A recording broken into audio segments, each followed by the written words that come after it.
It is Thursday, which means we're back in nutrition educator Lynn Matava's kitchen this morning.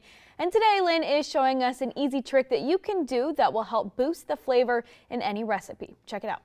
Whether you grow your own produce or you pick it up at the local farmer, there's no denying that the bounty is so plentiful right now. Produce is more widely available this time of the year, it's more affordable, it's more flavorful. So now is the time to stock up, and a great thing we can do to save money and share this flavor throughout the year is to preserve some of our food.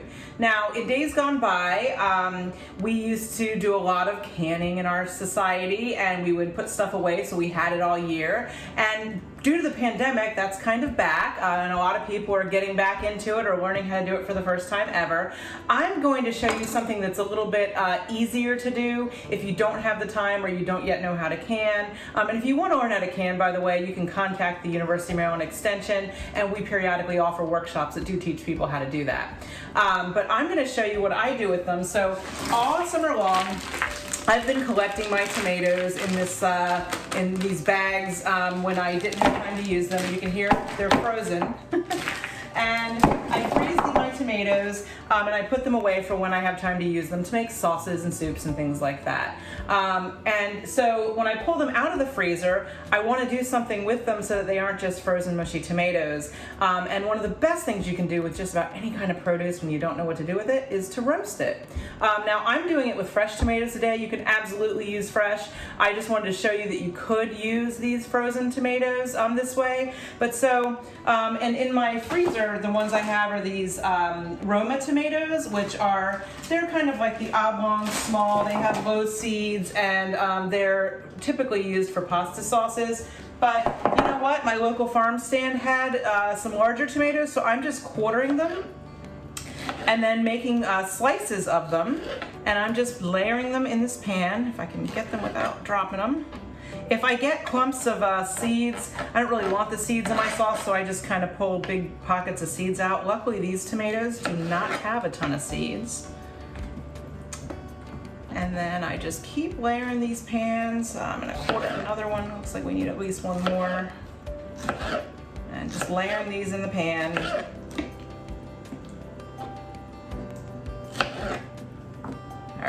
There's no right or wrong way to do this. I'm just kind of sticking them all on there. I mean, I guess you want to have them in a single layer, so that way they don't get too overcrowded. They do tend to have a lot of water, and they kind of have to cook that water out before they start to do all the magic stuff they're going to do. And I just sprinkle a little bit of some pepper on there. I've got some fresh cracked pepper, and then I'm going to sprinkle a little bit of salt. The salt will help draw the water out. It will also help intensify that flavor, and I didn't put much. I mean, maybe, you know, just a little pinch over this whole tray. And then what these will do, I did forget one thing, they get a little bit of olive oil, otherwise, or whatever oil you use, just a little drizzle. We don't want them to stick, and we want them to get roasted in the oven and not just kind of stew themselves. So, got a little layer of oil on there, and then these are going to go into our oven.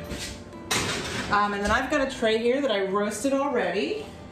And I'm going to show you. So if you can see these, they're so beautiful. They are fragrant. They're really deep, rich color. They have brown starting to form on them where they're caramelizing. And the great thing about this is now that these can be used to do so many things. So, for example, it did take time for them to be in the oven. They were in about a 375-degree oven for 45 minutes. But once they're out, they could be put in a container in the fridge. You could just toss them into some pasta with maybe some fresh herbs. You could take these and put them in some chicken broth or some vegetable broth and puree them.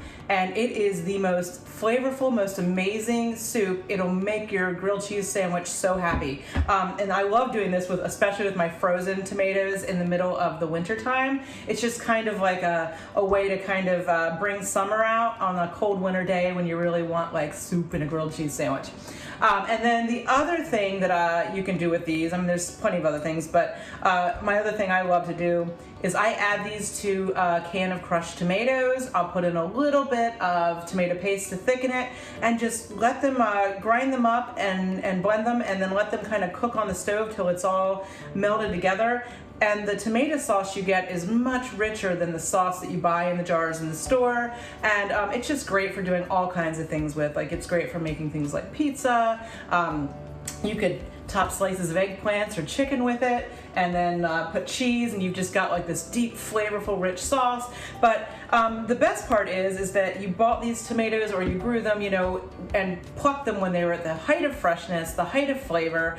They were more affordable, and just by doing this, you know, the bottom line is the produce you have now is going to help you be healthier and, you know, save money all year long. So it's just a quick, easy thing that you can do to really extend the summer season all year.